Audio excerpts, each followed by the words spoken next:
based on experience, there are people who are quick to moan because they can't drive to the front door 10 minutes before the game and sit in their seat. It's just simply driven by unreasonable behaviour. There will always be cock-ups, and they happen and they can be spectacular. But the reality is, one of the constant moans about new stadia is, well, I couldn't get in all right. Well, actually, infrastructure isn't always in the hand of the developers.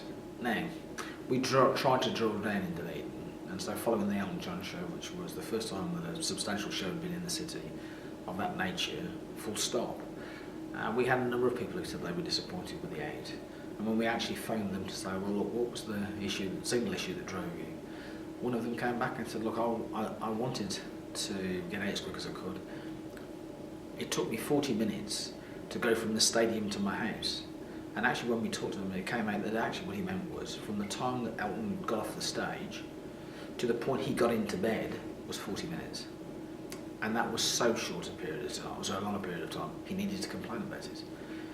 So I think there's an element that we very quickly began to understand, which is the sophistication of the market goes hand in glove with experience of those events. And so we had to be clear about some of the parameters that we were actually measuring ourselves against, and that's about maturity too.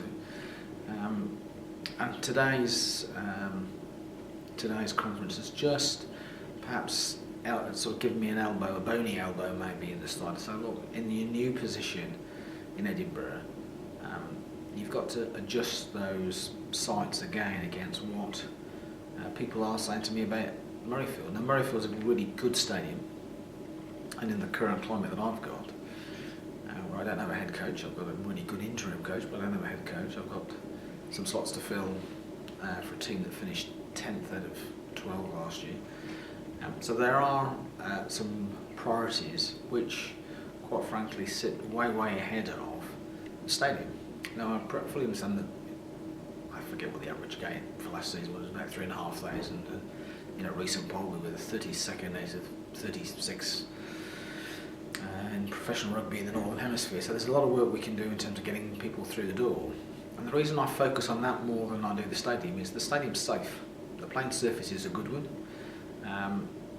You can get there easily. You can find your way around the stadium easily. There are conveniences that are covered and clean.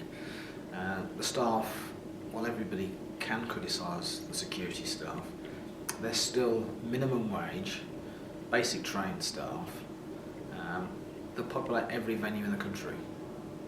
And so we need to just work with them within the parameters of their employment to try and give them a little bit of an edge.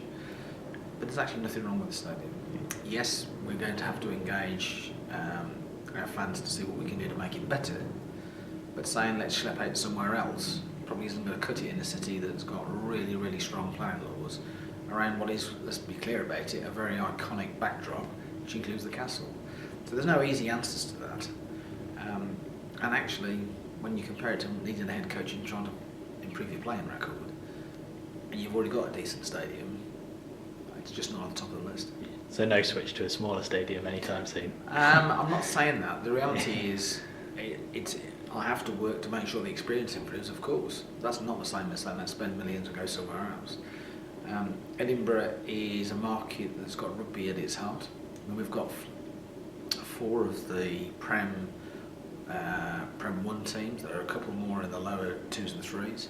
We've got schools that are churning out decent players. So we know that rugby's part of it. It's probably an easier sell than it is for Rotherham down in Glasgow. But we're not performing to where we think we should be performing. So I think that is really the target.